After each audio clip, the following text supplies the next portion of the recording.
Ya kan? Kita harus mengislamkan diri kita sepenuhnya, Pak. Kalau kita ingin selamat, karena memang setiap detik dalam kehidupan ini yang bakal dihisab oleh Allah, bukan hanya sholat saum haji, Pak. Bukan hanya sholat saum haji saja. Ibadah haji itu berapa sih menyita jatah hidup kita, Bu? Yang wajib itu kan cuma sekali seumur hidup, Pak. Paling 40 hari kan. Malah kalau ONH plus itu cuma 20 hari, Pak. Ada ONH plus yang cuma 12 hari, Pak. Jika nama plus itu pararuguh itu sama ibadah lagi. 12 hari ya susah juga mengajarnya itu. Katakanlah 40 hari. Dari jatah hidup kita berapa tahun? Saya kira paling tinggi umur kita berapa? 150 lah. Ya paling tinggi apa? 120 lah. Ya 100 lah. Katakanlah 80 lah. Ya sok 70 itulah. 70 tahun. Dari 70 tahun jatah hidup kita yang terpakai untuk haji cuma 20 hari, 40 hari. Saum.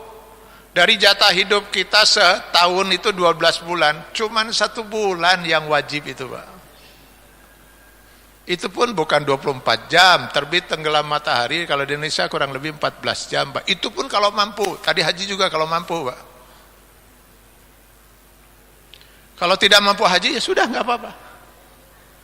Selamat dia, Pak. Tidak mampu saum, tidak naon. Katakanlah sejak lahir sampai meninggal dunia, gering.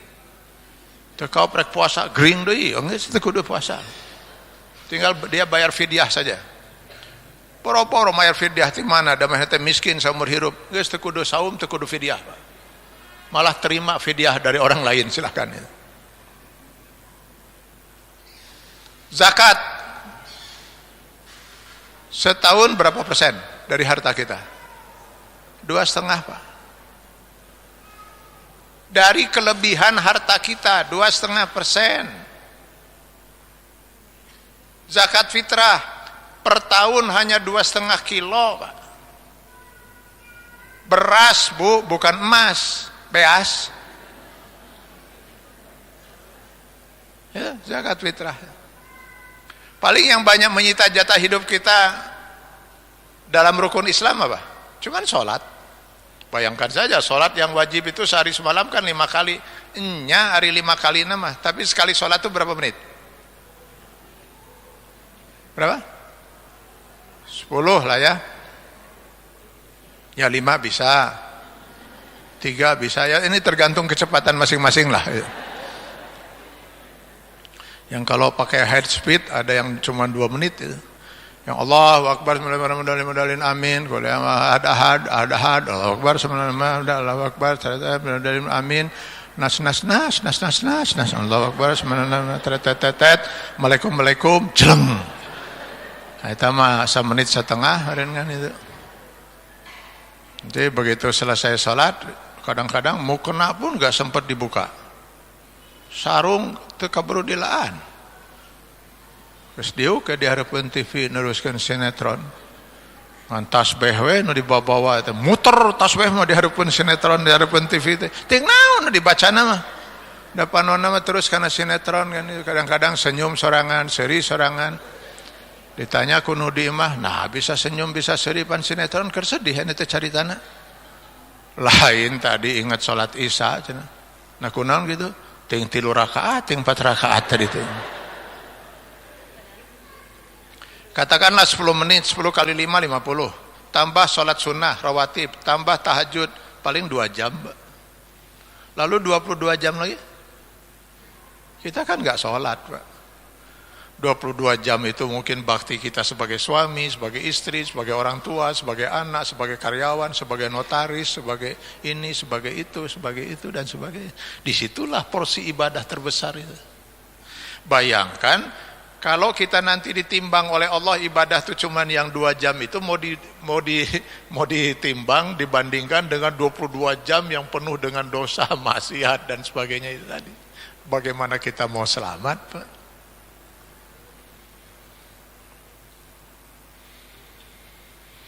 Jadi tidak ada pilihan kita kecuali kita harus menjadikan Islam sebagai pedoman hidup kita secara total, Pak.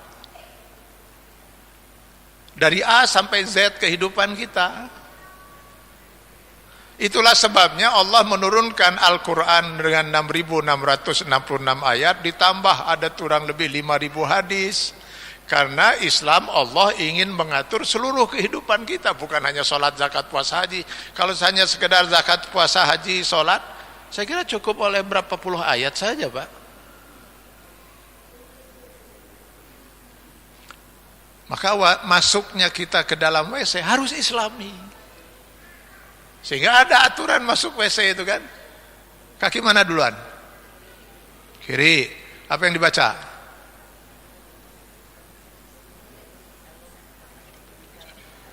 Ya, itulah pokoknya malah. Allahumma inni a'udzubika minal khubuthi wal khaba'is. Setelah di dalam WC ada aturan enggak? Ada aturan, tidak boleh menghadap kiblat, tidak boleh membelakangi kiblat. Jangan sampai ketika kita berurusan di dalam WC itu sama dengan ketika kita sholat menghadap kiblat. Nah, tolong periksa WC di rumah kita masing-masing sudah benar nggak arahnya itu. Keluar dari WC, kaki mana duluan? Kanan. Apa yang dibaca? Ghufranaka atau alhamdulillahillazi azhaba anniyal aza. Keheula kade ulah patuker dengan alhamdulillahillazi at'amana wa saqana, eta mah tuh geus beres dahar teh mah lain beres urusan WC. Kalau masuk WC itu betul-betul kita lakukan sesuai dengan itu, kan ibadah itu dua, Pak. Pokok yang harus kita lakukan supaya sesuatu itu bernilai ibadah. Pertama, niatnya harus karena Allah. Yang kedua, yang kita lakukan itu sesuai dengan syariat, aturan, dan hukum Allah. Kalau masuk WC itu seperti itu, maka insya Allah masuk WC itu jadi ibadah. Nah sekarang, selama kita hidup sudah berapa kali kita masuk WC? Alangkah sayangnya kalau itu semua tidak jadi ibadah. Ya, tak? Baiklah, yang belum hafal silahkan hafalkan itu ya, bacaan tadi.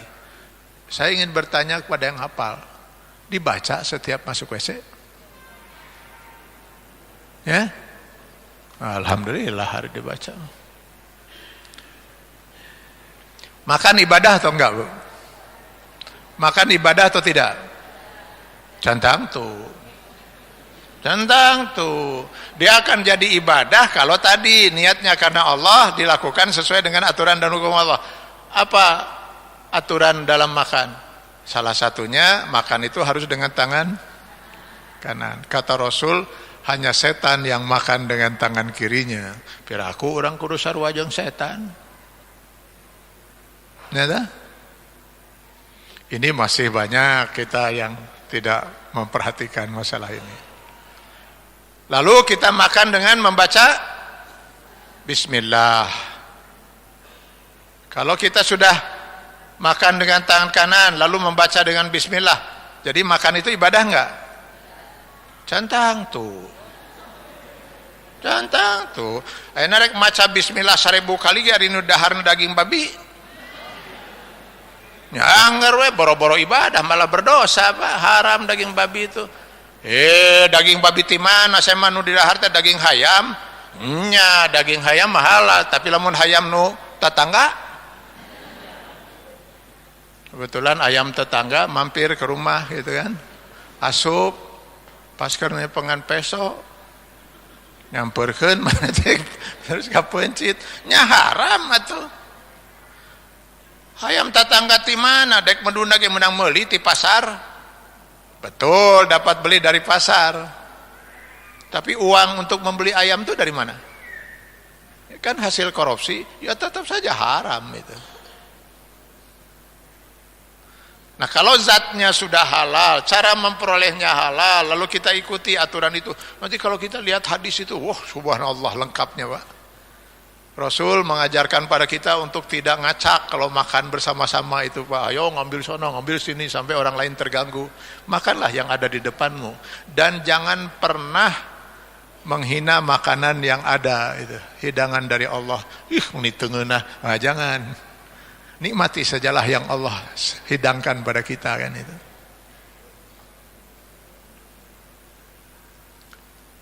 Menikah ibadah enggak, Bro?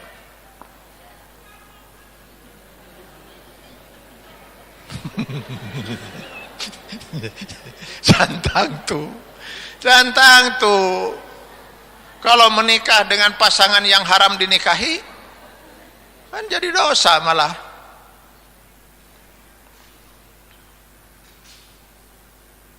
Maka ada wanita atau pria yang haram dinikahi oleh kita. Nah, kalau pernikahnya dengan yang halal dinikahi, ibadah enggak? Centang tuh.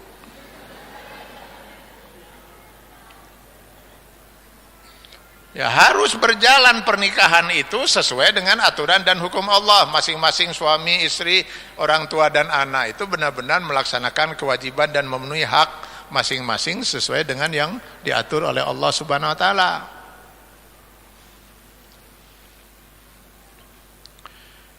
Dulu saya pernah membaca gitu, cuman saya nggak sempat menelusuri hadisnya itu sahih atau tidak. Saya belum sempat lagi mencari hadis-hadis itu. Saya pernah membaca dalam buku itu bagaimana Rasulullah SAW memandang hubungan suami istri itu adalah hubungan yang sakral dan beribadah. Sehingga saya baca dalam hadis itu Rasul kalau mau melakukan hubungan dengan istrinya itu diriwayatkan dalam hadis itu ya. Sama saya harus cari lagi ya untuk saya teliti kesahihannya atau tidak gitu. Beliau tuh sebelum berhubungan dengan istrinya berwudu dulu. Ambil air wudu, lalu kemudian sholat sunnah 2 rakaat, baru beliau berhubungan dengan. Jadi beliau melihat hubungan itu sebagai sesuatu yang sakral, sesuatu yang mulia, bagian dari ibadah kepada Allah. Pernah saya menyampaikan ini, malah ada yang berkomentar, Pak, boro-boro pakai wudu lah, sholat lah, guys kaburu kemana gitu. Ya paling tidak, dan itu kalau ini sahih Pak, hadisnya jelas itu sahih. Beliau sebelum melakukan hubungan dengan istrinya itu diawali dengan berdoa. Bismillahi Allahumma jannibna syaitan wa jannibis syaitan. Itu arah rapal henteu, Pak.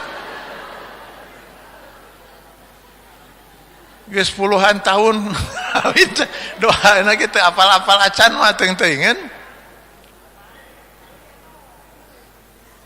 Jadi kalau kita yang dinikahi itu memang halal, ya, yang kita nikahi itu memang wanita atau suami yang halal untuk dinikahi, lalu niat kita menikah untuk karena Allah, lalu kita jalankan itu sesuai dengan aturan dan hukum Allah, lalu bahkan kita tambah dengan sunnah-sunnah tadi membaca itu, maka hubungan suami istri itu halal haram. Ibadah bukan? Cantang tuh. Cantang tuh ibadah. Nah kalau ini agak sulit saya menjelaskannya Pak, tapi saya harus menyampaikan Pak. Jadi kudu kumaha tuh. Saya pakailah bahasa Al-Quran. Bahasa Al-Quran itu kan halus sekali Pak. Dalam Al-Quran Allah menyatakan, ini mohon maaf ya, saya harus menyampaikan demi hukum. Kata Al-Quran, nisa'ukum harsun lakum. Istrimu itu adalah ladang, kebun bagimu. Nah, berarti ini subjeknya siapa? Suami. Wahai para suami, istrimu itu ladang bagimu. Kenapa suami yang jadi subjek? Karena urusan yang begini memang biasanya suami yang paling agresif. Biasanya. Maka Allah menyeru kepada para suami, wahai para suami, istrimu itu adalah ladang bagimu, maka datangilah ladang itu sesuai dengan keinginanmu. Artinya seorang suami itu Ladang itu apa, Bu? Ladang itu kebun. Kebun itu tempat seseorang bercocok tanam. Dengan harapan suatu saat dia bisa panen, menghasilkan sesuatu hasil gitu. Berarti yang boleh didatangi oleh suami itu hanyalah kebun. Yang bisa menghasilkan keturunan.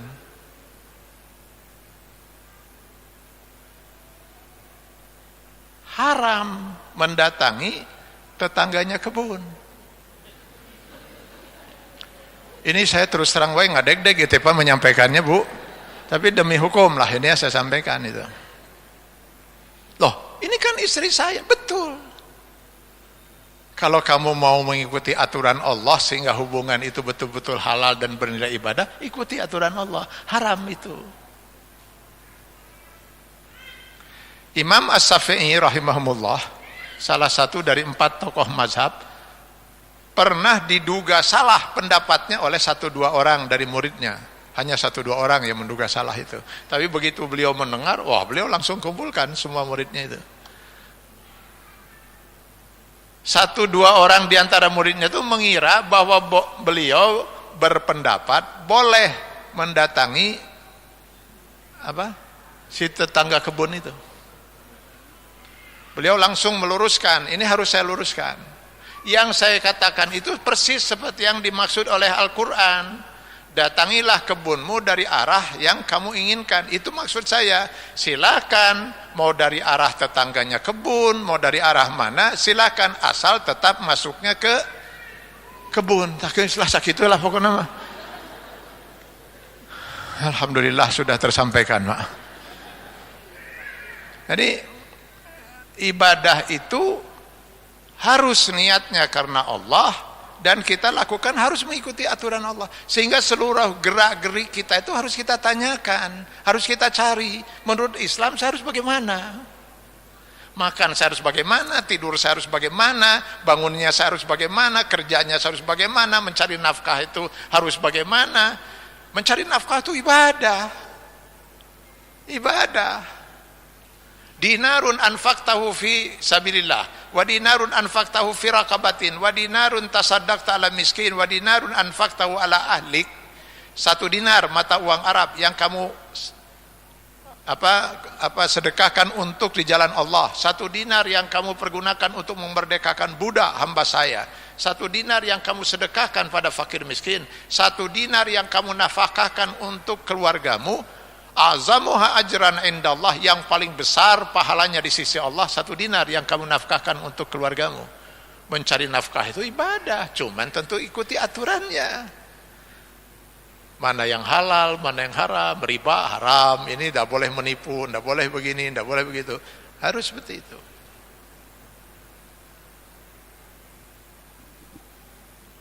Saya kenapa ingin menyampaikan ini, Pak? Makin hari kita makin melihat faham sekularisme ini makin menguasai, mempengaruhi kehidupan beragama kebanyakan umat Islam. Sehingga kita semakin sulit mencari nilai Islam dalam kehidupan umat Islam. Paling nanti kita temukan nilai Islam itu di masjid, saat orang sholat. Begitu keluar saja kita ke sana itu. Kalau di sini mah udah kelihatan suasana Islam nanti. Sok itu, Pak. Bisa nggak kita membedakan orang yang lagi belanja ini Muslim ini? Tanu di tukang nama lain, bisa nggak, Pak? Susah, Pak. Ucapan, perbuatan, tindakan, cara berpakaian, udah susah membedakan mana yang Muslim.